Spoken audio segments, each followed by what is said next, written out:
Hi friends, welcome to అనగనగా కథలు. ఈ రోజు చెప్పే కథను చూడండి. నచ్చితే లైక్ చేయండి, షేర్ చేయండి, కామెంట్ చేయండి. సబ్స్క్రైబ్ చేసుకోకపోతే ప్లీజ్ సబ్స్క్రైబ్ చేయండి. అలాగే నోటిఫికేషన్ కోసం పక్కనే ఉన్న బెల్ ఐకాన్ ప్రెస్ చేయండి. ఇక కథలోకి వెళదాం.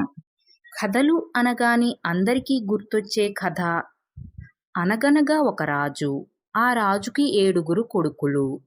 7 కొడుకులు వేటకు వెళ్ళి 7 చేపలు తెచ్చారు. 7 చేపలను ఎండబెడితే అందులో ఒక చేప ఎండలేదు. చేపా చేప, నువ్వెందుకు ఎండలేదు అని కోపంగా అడిగారు రాజావారు. ఎండలేదని నన్నడుగుతావేంటి? వెళ్ళి ఆ గడ్డివాముని అడుగు, అదే నాకు అడ్డొచ్చింది అని చెప్పింది చేప. గడ్డివాము దగ్గరకు వెళ్ళి, గడ్డివాము నువ్వెందుకు అడ్డొచ్చావు అని అడిగారు రాజావారు. నన్నడిగితే ఏం లాభం, నన్ను మెయ్యని ఆ ఆవుని అడుగు అని చెప్పింది గడ్డివాము. ఆవు దగ్గరకు వెళ్ళి, ఆవు నువ్వెందుకు గడ్డి మెయ్యలేదు అని అడిగారు రాజావారు. అలా అడుగుతారేంటి, నన్ను ఉప్పతీస్తేనే కదా నేను మేసేది, అందుకే ఆ గొల్లవాడిని అడుగు ఎందుకు ఉప్పతీయలేదో అని అంది ఆవు. గొల్లవాడ ఆవుల్ని ఎందుకని ఉప్పతీయలేదు అని అడిగారు రాజావారు.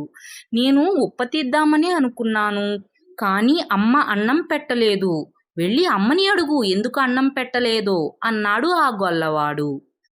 అమ్మ అన్నం ఎందుకు పెట్టలేదు అని అడిగారు రాజావారు. నేను పెడదామని అనుకున్నానయ్యా, కానీ అప్పుడే పిల్లోడు ఏడ్చాడు, ఎందుకు ఏడ్చాడో ఆ పిల్లోడిని అడుగు అంది అమ్మ. పిల్లవాడా ఎందుకు ఏడ్చావు అని అడిగారు రాజావారు. నన్ను చీమ కుట్టింది అని చెప్పాడు ఆ పిల్లవాడు.